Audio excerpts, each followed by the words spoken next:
Hello everyone, welcome back our YouTube channel.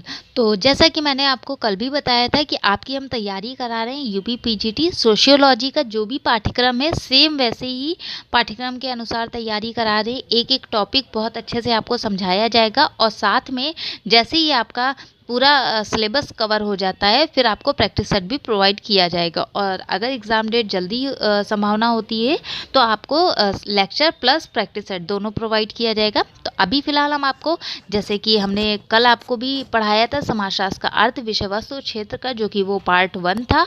आज आपके लिए पार्ट 2 लाए हैं। तो अभी तक के जिस भी स्टूडेंट ने हमारे चैनल को सब्सक्राइब नहीं किया वो चैनल को सब्सक्राइब कर ले और बेल आइकन पे क्लिक कर दे, जिससे कि आपको हम जो भी वीडियो अपलोड करेंगे वो आप तक के आसानी से पहुंच जाएगा। और आप ज़्यादा से ज़्यादा वीडियो को शेयर कीजिए, क्योंकि आप लोग ही हमारे मनोबल को बढ़ाते हैं, तभी हम आप लोगों को पढ़ा पाते हैं। जिससे कि ज़्यादा से ज़्यादा आप लोग देखते हैं तो हमें भी लगता है कि हमारा कंटेंट आप लोगों के लिए बहुत सहयोग कर रहा है, साथ में हमें भी मनोबल बढ़ता है आपको ज़्यादा से ज़्यादा अच्छा कंटेंट देने के लिए। तो आप लोग भी थोड़ा सा सहयोग बना के रखिए। तो आगे बढ़ते हैं। जैसे कि हमने कल आपको इसमें बताया था सिलेबस में समाजशास्त्र का अर्थ विषय वस्तु क्षेत्र, जो कि पार्ट 1 आपको कल कराया था। आज पार्ट 2 बताएंगे। उसके बाद कल आपको समाजशास्त्र की उत्पत्ति और विकास के बारे में हम पढ़ाएंगे। तो आज पहले समाजशास्त्र का अर्थ विषय वस्तु क्षेत्र, जो कि पार्ट 1 था, उसका थोड़ा फास्ट रिवीजन देख लेते हैं। तो यहाँ पे जैसे कि देखिए, कल हमने आपको पढ़ाया था समाजशास्त्र का एक इंट्रोडक्शन दिया था कि समाजशास्त्र क्या होता है। तो बताया था कि सामाजिक समस्याओं का अध्ययन प्राचीन काल से भी होता आ रहा है। प्लेटो, अरस्तु, मनु, कौटिल्य, इन लोगों ने भी समाज का अध्ययन किया था। लेकिन समाज का क्रमबद्ध वैज्ञानिक अध्ययन करने के लिए समाजशास्त्र विषय का उदय हुआ, ये आपको हमने कल बताया था। और समाजशास्त्र जो है एक बहुत पुराना ना होकर के एकदम नवीन विषय है, इस बारे में बताया था। ये किसने कहा था? ये टीवी बॉटोमोर ने कहा था, जो कि 1750 से 1850 के वर्ष को उन्होंने माना था। ठीक। और फिर हमने आपको बताया था कि समाजशास्त्र को पढ़ने से पहले आपको समाज पढ़ना होगा कि आखिर समाज क्या होता है। तो समाज का अगर अर्थ साधारण अर्थ समझेंगे तो समाज का तात्पर्य व्यक्तियों के समूह से है। लेकिन समाजशास्त्रीय अर्थ में अगर समझेंगे तो व्यक्तियों के बीच जो संबंध पाए जाते हैं उन्हें क्या कहा जाता है? समाज कहा जाता है। और समाज कैसा होता है? तो समाज मूर्त होता है। ये हमने आपको कल पढ़ाया था। उसके अलावा समाज की परिभाषा बताई थी, जिसमें आपको मैं कई रुपये समाज सामाजिक संबंधों का जाल है, मोरिस गिन्सबर्ग, गेडिंस एंड ग्रीन की परिभाषाओं के बारे में बताया था। उसके अलावा आपको समाज के प्रकार, जिसमें जनजातीय समाज क्या होता है, जैसे कि ये प्रारंभिक समाज होता है, इसमें बहुत छोटे स्तर से होता है, इसमें जीवन स्तर बहुत निम्न तरह का होता है, इन सब चीज़ों को बताया था। फिर कृषक समाज आता है, जिसमें कृषि आधारित सारा कार्य होता है, जीविका उपार्जन। फिर औद्योगिक समाज, इंडस्ट्रियल सोसाइटी के बारे में आपको पढ़ाया था। उसके बाद आपको उत्तर औद्योगिक समाज के बारे में बताया था, जिसका शब्द का प्रयोग सर्वप्रथम डैनियल बेल ने किया था। इन सब चीज़ों को मैंने बताया था। उसके अलावा समाज के प्रकार का जब उद्विकासीय व ऐतिहासिक दृष्टिकोण से वर्गीकरण किया गया था तो बताया था कि हर्बर्ट स्पेंसर ने इसे 4 प्रकार से डिवाइड किया था। इन चीज़ों को बारे में बताया था। उसके बाद आपको इमाइल दुर्खिम के बारे में बताया था, इन्होंने समाज के किस तरह से वर्गीकरण किया। फिर एल एच मॉर्गन का, जिन्होंने जंगली अवस्था, बर्बर और सभ्य अवस्था में डिवाइड किया था। फिर अगस्त कॉम्टे का बताया था। जर्मन टॉनिश के बारे में बताया था। कार्ल मार्क्स ने, जो कि 5 प्रकार से समाज का वर्गीकरण किया था। और फिर उन्होंने बताया था कि आगे चल के समाज दो वर्गीकरण हो जाएगा, एक समाजवाद और दूसरा साम्यवाद में विभाजित हो जाएगा। और उसके अलावा आपको बताया था कि द्विविभाजन के आधार पर समाज का वर्गीकरण हेनरी मैन ने अपनी पुस्तक एंशियल लॉ में किया था, जिसमें उन्होंने परिस्थिति और संविदा के आधार पर समाज का विभाजन किया था। फिर हार्वर्ड बेकर ने पवित्र व लौकिक के तथा उसके बाद हमने स्पेंसर के सैन्य समाज तथा औद्योगिक समाज के बारे में आपको बताया था कि क्या होता है। और उसके अलावा आपको हमने कल मानव समाज और पशु समाज में अंतर के बारे में बताया था, जिसमें किंग्सले डेविस ने ह्यूमन सोसाइटी में मानव समाज और पशु समाज के बारे में बताया है, जिसमें उन्होंने पशु समाज को बायो सोशल सिस्टम और मनुष्य समाज को सोशियो कल्चर सिस्टम कहा है। कल हमने इसको आपको बहुत अच्छे से समझाया था, पढ़ाया था। आज तो मैंने आपको फास्ट रिवीजन की कल क्या क्या पढ़ाया गया था इसके बारे में बता दिया है। तो जिस भी स्टूडेंट ने अभी तक के पहला वीडियो नहीं देखा है वो पहले वीडियो को देख ले, क्योंकि हम आपको जो भी चीज़ें पढ़ा रहे हैं वो आपके इंटरव्यू और साथ में पीजीटी का एग्ज़ाम पेपर जो आप देंगे वो भी, और साथ में इंटरव्यू दोनों क्वालिफाई कर सके, इसलिए हम आपको ऐसी तैयारी करा रहे हैं कि आपका दोनों चीज़ कवर हो जाए। ठीक है। तो अब आइए आज समझते हैं समाजशास्त्र के बारे में। तो देखिए यहाँ समाजशास्त्र का जनक, यहाँ पे हम आपके समाजशास्त्र के जनक के बारे में बात कर रहे हैं, क्योंकि समाजशास्त्र के अर्थ जो कि मैंने कल आपको समझा दिया था कि समाज का वैज्ञानिक या क्रमबद्ध अध्ययन करना ही समाजशास्त्र कहलाता है। ठीक है, समाज का क्रमबद्ध व वैज्ञानिक अध्ययन करना ही क्या कहलाता है, समाजशास्त्र कहलाता है। लेकिन फिर भी अगर आप पढ़ना चाहते हैं तो हम आपको जैसे बता दे रहे हैं, यहीं पर बता दे रहे हैं, जैसे समाजशास्त्र के अर्थ के बारे में यहीं पे हम आपको समझा दें। समाजशास्त्र अर्थ, तो आज जो कि हमने कल आपको समझाया था, समाजशास्त्र का वैज्ञानिक या क्रमबद्ध अध्ययन समाजशास्त्र कहलाता है समाज का। ठीक है, और समाजशास्त्र को इंग्लिश में क्या बोलेंगे, सोशियोलॉजी। ठीक है, ये सोशियोलॉजी दो शब्दों से मिलकर बना है, एक सोशियस और दूसरा लोगोस।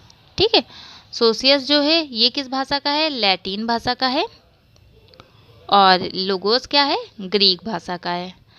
इन दोनों को मिला करके क्या बनता है, सोशियस का और लैटिन, ये समाज का विज्ञान। ठीक, तो समाजशास्त्र का अर्थ एक तरह से अगर आप शाब्दिक अर्थ के आधार पर समझे तो समाज का विज्ञान ही समाजशास्त्र होता है। ठीक है, समाज का विज्ञान ही समाजशास्त्र होता है। और अगर इसे बहुत अच्छे ब्रीफ में समाजशास्त्र के अर्थ को कि कोई पूछे समाजशास्त्र क्या होता है, तो समाज का वैज्ञानिक क्रमबद्ध ढंग से अध्ययन करना ही समाजशास्त्र होता है। तो आई होप सो समाजशास्त्र समझ में आ गया होगा, क्योंकि अर्थ इतना इम्पोर्टेंट नहीं था, फिर भी हमने आपको बता दिया है कि समाजशास्त्र क्या होता है। अब आगे बात करते हैं समाजशास्त्र के जनक के बारे में। तो जैसे कि अगस्त काम्टे को, जो कि समाजशास्त्र का जनक कहा जाता है, इन्होंने फ्रांस की जब औद्योगिक क्रांति हुई तो उस समय समाज में कई सारी समस्याएं उत्पन्न हुई, तो उनके अध्ययन के लिए इन्होंने एक विषय का गठन किया या एक विषय को उत्पन्न किया, जिसको इन्होंने सोशल फिजिक्स नाम रखा। कब, 1838 में। ठीक है, पहले समाजशास्त्र ये नहीं बोलते, पहले इसको नाम रखा सोशल फिजिक्स, या हिंदी में बोलेंगे तो सामाजिक भौतिकी नाम दिया 1838 में। बाद में से समाजशास्त्र दिया, और इसीलिए अगस्त काम्टे को समाजशास्त्र का पिता कहा जाता है। और अगस्त काम्टे ने समाजशास्त्र में पुरोहित व्यवस्था का भी सुझाव दिया। ठीक है, समाजशास्त्र में पुरोहित व्यवस्था का सुझाव किसने दिया, अगस्त काम्टे ने दिया। इस चीज़ को ध्यान रखिएगा। जैसे अगस्त काम्टे ने समाजशास्त्र में सोशल फिजिक्स या सामाजिक भौतिकी का नाम दिया, सामाजिक भौतिकी का नाम दिया था। उसी तरह जॉन स्टुअर्ट मिल ने समाजशास्त्र को इथोलॉजी बोला था। तो बहुत बार पूछा गया है कि समाजशास्त्र को इथोलॉजी शब्द, समाजशास्त्र के लिए इथोलॉजी शब्द किसने प्रयोग किया, जॉन स्टुअर्ट मिल ने।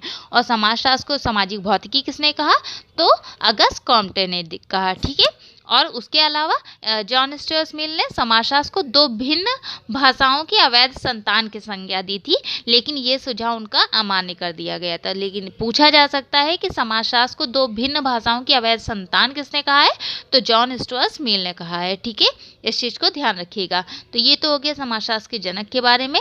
और उसके अलावा अगर बात किया जाए समाजशास्त्र की परिभाषा, तो 86 के अंतर्गत जो समाजशास्त्र के जन्मदाता थे, ये समाजशास्त्र में महत्वपूर्ण भूमिका जो इन्होंने ज़्यादातर निभाई, उनके बारे में इन्होंने अध्ययन किया।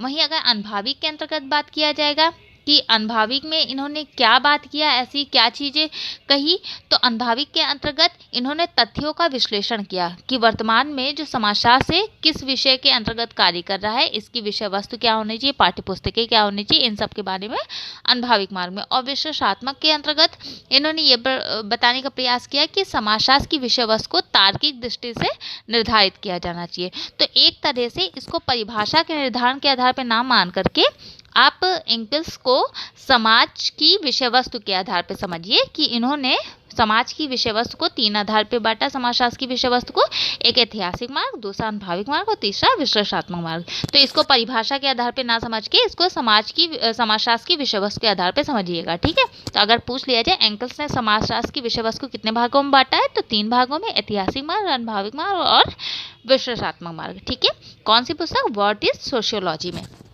अब अगर समाजशास्त्र की परिभाषा की बात किया जाए तो समाजशास्त्र की जो परिभाषा है इन्हें 4 वर्गों में बांट सकते हैं, जिसमें भी लिखा हुआ समाजशास्त्र समाज का विज्ञान है।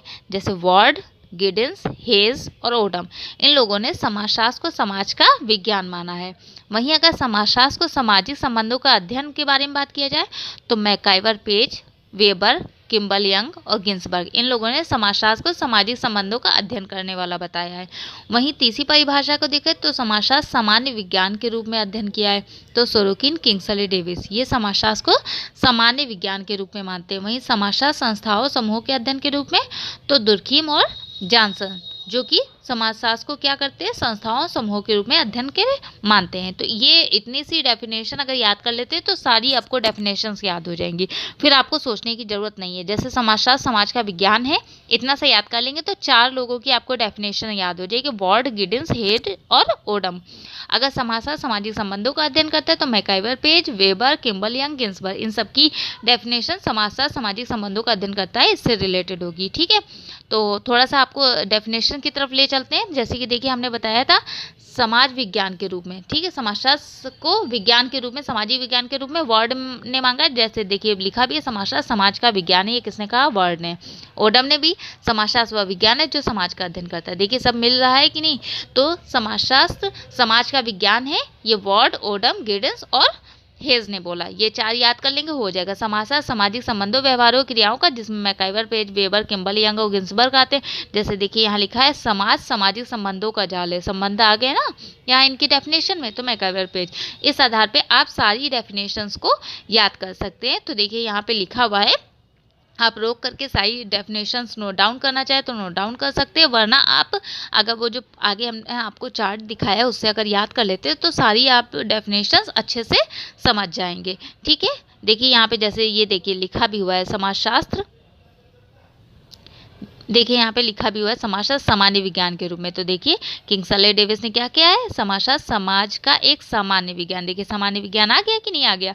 तो इस तरह से आप डेफिनेशंस को याद भी कर सकते हैं। तो ये हो गई समाजशास्त्र की डेफिनेशंस, जो कि जितनी इंपॉर्टेंट डेफिनेशंस थी सारी आपको दे दी हैं। तो इनको रोक करके आप चाहें तो नोट डाउन कर लें और चाहे तो आप इस तरह से समझ करके गैस भी कर सकते हैं कि डेफिनेशंस याद करना थोड़ा सा डिफिकल्ट होता है, वहाँ पे जाओ तो भूल ही जाओ, लेकिन कहीं ना कहीं छोटे मोटे क्लू से ही आप पता कर सकते हैं कि हाँ ये डेफिनेशंस इनकी हो सकती है। ठीक है, तो इस तरह से पढ़ेंगे तो कहीं ना कहीं आपकी डेफिनेशंस भी सही हो जाएंगी। ठीक, तो अब समाजशास्त्र की विषय वस्तु के बारे में बात करते हैं। तो जो कि समाजशास्त्र की विषय वस्तु का तात्पर्य उन संभावित रेखाओं से जिसके अंदर विषय का अध्ययन किया जाता है। ठीक है, समाजशास्त्र की विषय क्षेत्र के बारे में बात करें तो उन सीमा रेखा के बाद में जिसके अंतर्गत आप विषय का अध्ययन कर सकते हैं। तो समाजशास्त्र की विषय को 2 रूपों में बांटा जा सकता है, एक स्वरूपात्मक और दूसरा समन्वयात्मक। स्वरूपात्मक विषय वस्तु या संप्रदाय को विशिष्टात्मक भी बोलते हैं, औपचारिक भी बोलते हैं और जर्मन भी बोलते हैं। तो याद रखिएगा, स्वरूपात्मक ना दिया हो तो विशिष्टात्मक, औपचारिक या जर्मन दिया हो तो मतलब एक ही चीज होता है, और समन्वयात्मक वो फ्रांसीसी भी बोलते हैं। ठीक है, अब इसके स्वरूपात्मक के समर्थक कौन कौन है, टॉनिज है, जॉर्ज सिमेल है, वीरकांत है, वॉनविज है, मैक्स वेबर है, रॉस है, पिचर्ड है और पार्क है, वर्गिस है, ये सब स्वरूपात्मक के समर्थक है। वहीं समन्वयात्मक के कौन है, दुर्खिम है, हॉबहाउस है, गिन्सबर्ग है, वॉर्ड है, ग्रीन है, गिडेंस है, मोटवानी है, हेज है एंड अन्य भी समन्वयात्मक संप्रदाय के समर्थक हैं। तो स्वरूपात्मक और समन्वयात्मक 2 समाजशास्त्र की विषय वस्तु के क्षेत्र में 2 चीज़ों को बांटा गया। तो अब आइए समझते हैं स्वरूपात्मक या समन्वयात्मक क्या होता है। तो देखिए जैसे यहाँ लिखा हुआ है, स्वरूपात्मक जिसे विशिष्टात्मक, औपचारिक या जर्मन संप्रदाय कहते हैं।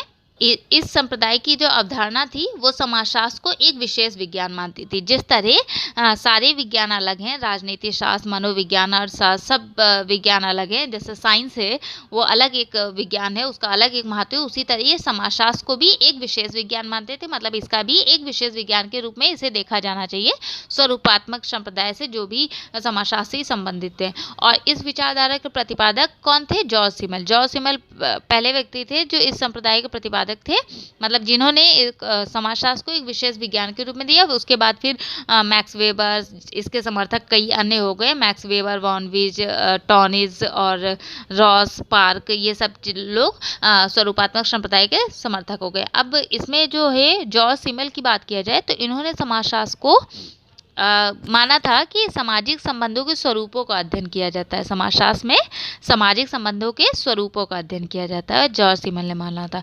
वहीं मैक्स वेबर ने सामाजिक क्रिया को समाज की विषय वस्तु माना था। तो मैक्स वेबर भी स्वरूपात्मक के अंतर्गत आते हैं। वहीं समन्वयात्मक संप्रदाय के तो ये इस विचारधारा के जो समर्थक थे वो समाजशास्त्र को एक विशिष्ट विज्ञान ना मान करके क्या मानते थे, एक सामान्य विज्ञान मानते थे। और इसके प्रतिपादक कौन थे, सोरोकिन थे। ठीक है, स्वरूपात्मक के जॉर्ज सिमेल थे और समन्वयात्मक के सोरोकिन थे। उसके अलावा समर्थक कौन कौन थे समन्वयात्मक के, जो कि हमने आपको पीछे बताया था, हॉबहाउस, जिन्सबर्ग, हेस, वर्ड, ठीक है, कई हेजवर्ग, मैकाइवर पेज, वीर स्टीड, अगस्ट कॉम्टे, जॉनसन, ये सब समन्वयात्मक संप्रदाय के समर्थक थे।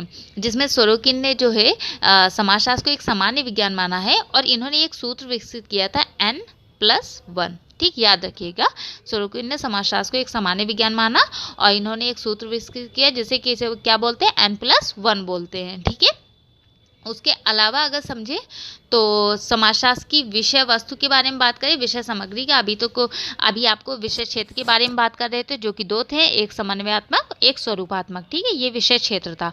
अब विषय वस्तु, तो दुर्खिम के अनुसार विषय वस्तु को 3 भागों में बांटा गया। ये कई बार क्वेश्चन पूछा गया, इसलिए सबसे पहले मैंने रखा हुआ है कि दुर्खिम ने विषय वस्तु को कितने भागों में बांटा है, 3 भागों में बांटा है।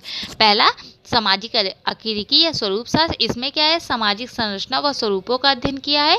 दूसरा सामाजिक रचना शास्त्र या शरीर शास्त्र, इसके अंतर्गत कानून, धार्मिक विश्वास, अर्थव्यवस्था और भाषा आदि का अध्ययन किया जाता है। और तीसरा सामान्य समाजशास्त्र, इसके अंतर्गत इन्होंने सामाजिक नियमों को ज्ञात करने पर जोर दिया है जो समाज में निरंतरता बनाए रखते हैं। तो इन्होंने समाजशास्त्र की विषय वस्तु को 3 भागों में बांटा। पहले सामाजिक आकीरिकी, जिसमें समाज की क्या संरचना होती है, उसका क्या स्वरूप होता है, इसका अध्ययन किया। दूसरा सामाजिक संरचना या रचना शास्त्र, जिसके अंतर्गत इन्होंने कानून, धर्म विश्वास, अर्थशास्त्र, भाषा, इन सब चीज़ों के बारे में बताया कि इसका अध्ययन इसके अंतर्गत किया जाएगा। और सामान्य समाजशास्त्र के अंतर्गत इन्होंने सामाजिक नियमों को रखा जिससे क्या है, समाज में एक निरंतरता बनाए रखते हैं। ठीक है, और ये जो सामान्य समाजशास्त्र है इसको दुर्खिम ने समाजशास्त्र का दार्शनिक अंग भी कहा है। तो ये चीज़ भी इंपॉर्टेंट है, याद रखिएगा। ठीक है, उसके अलावा दुर्खिम के बाद अगस्ट कॉम्टे ने समाजशास्त्र को 2 भागों में बांटा। समाजशास्त्र की विषय वस्तु को एक सामाजिक स्थितिकी और दूसरा सामाजिक गतिकी। सामाजिक स्थितिकी के अंतर्गत वृद्ध संस्थाओं का जटिलता से अध्ययन किया जाता है, मतलब एक बड़े स्तर पर अध्ययन किया जाता है, जैसे परिवार हो गया, आर्थिक व्यवस्था हो गया, राजनीतिक व्यवस्था, इन सब चीज़ों का अध्ययन किया जाएगा। वहीं सामाजिक गतिकी के अंतर्गत इन्होंने विकास और परिवर्तन पर बल दिया है। ठीक है, तुलना किया है और फिर विकास और परिवर्तन पर बल दिया है। इसमें इन्होंने धर्म, कानून और इन सब चीज़ों के बारे में बात किया है। ठीक है, सामाजिक गतिशीलता में। और उसके अलावा जिन्सबर्ग की बात किया जाए तो जिन्सबर्ग ने भी 4, ये भी पूछा गया है तो इसको भी मोस्ट इंपॉर्टेंट लगा लीजिएगा। जिन्सबर्ग ने समाजशास्त्र की विषय वस्तु को 4 प्रकार से सामाजिक स्वरूप शास्त्र, सामाजिक नियंत्रण, सामाजिक प्रक्रियाएं और सामाजिक विकार या व्याधि शास्त्र। वहीं सोरोकिन की बात की जाए तो सोरोकिन ने समाजशास्त्र की विषय वस्तु को पहला धार्मिक, राजनीतिक, सामाजिक, आर्थिक घटनाओं के बीच पाए जाने वाले सहसंबंध, दूसरा भौगोलिक घटनाएं और सामाजिक जीवन पर उनका प्रभाव, और तीसरा समाज में घटित होने वाली प्रत्येक सामाजिक की सामान्य विशेषता। इस आधार पर वहीं कार्ल मैनहीम ने भी 3 प्रकार बताए हैं कि व्यवस्थित समाजशास्त्र, सामान्य समाजशास्त्र और ऐतिहासिक समाजशास्त्र। ये समाजशास्त्र की विषय वस्तु को 3 भागों में बांटा, जिसमें पहला ऐतिहासिक समाजशास्त्र को 2 भागों में बांटा है, तुलनात्मक समाजशास्त्र और सामाजिक गयात्मक।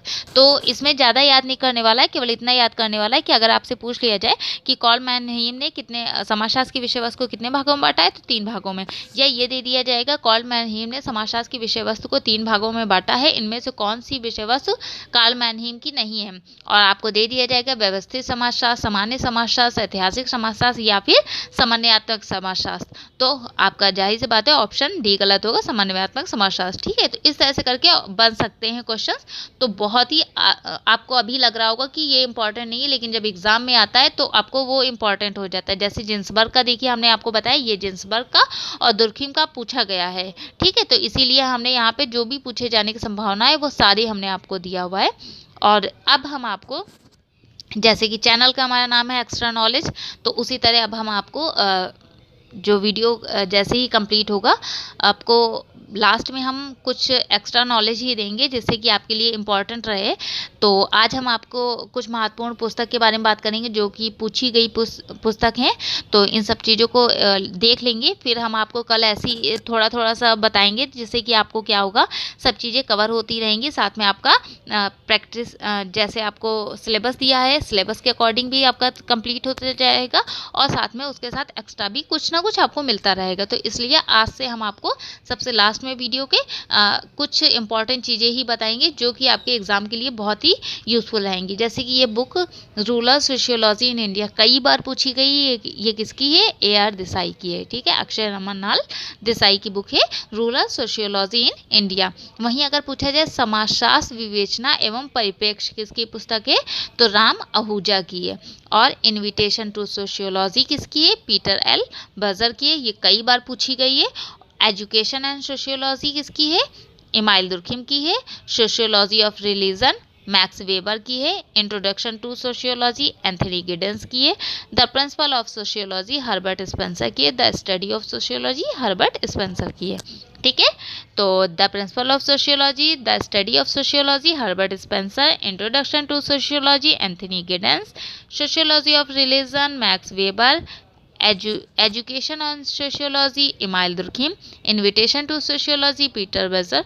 देखिए इसमें सब में सोशियोलॉजी है तो कहीं ना कहीं कंफ्यूज हो सकते हैं, तो इसीलिए इन जो भी जितनी भी हमने बुक दी हैं इनको एक जगह पे नोट डाउन करके 2-3 बार पढ़िएगा, आपको आराम से याद हो जाएगा। कल इसी तरह आपके लिए कुछ और एक्स्ट्रा नॉलेज में लाएंगे जो कि आपके लिए यूज़फुल रहेगा और आपके एग्ज़ाम के पर्पज़ से बहुत ही ज़्यादा यूज़फुल रहेगा, क्योंकि जो भी चीज़ें हम आपको एक्स्ट्रा नॉलेज में देंगे वो कहीं ना कहीं आपके एग्ज़ाम में पूछे गए क्वेश्चन से ही होगा। ठीक है, तो इसी तरह आप सहयोग बना के रखिए। आज आपका समाजशास्त्र का अर्थ, विषय वस्तु और क्षेत्र से जितना पूछा जाना था, जितनी चीज़ें समझानी थी मैंने आपको समझा दिया है। कल आपको समाजशास्त्र का विकास और उत्पत्ति के बारे में बताएंगे। ठीक है, उसके बाद फिर पाश्चात्य विचारक के बारे में पढ़ाएंगे। आई होप सो आपको समझ में आया होगा। अगर आपको कुछ भी कमी लग रही है या आपको कुछ सुझाव देना है तो आप हमें कमेंट बॉक्स में कमेंट करके बता सकते हैं। बाकी आप Telegram channel and Facebook page को ज्वाइन कर लीजिए, वहाँ पे भी आपको इसकी PDF भी प्रोवाइड होगी, साथ में आपको क्वेश्चंस भी मिलते रहेंगे। Thank you for watching my channel.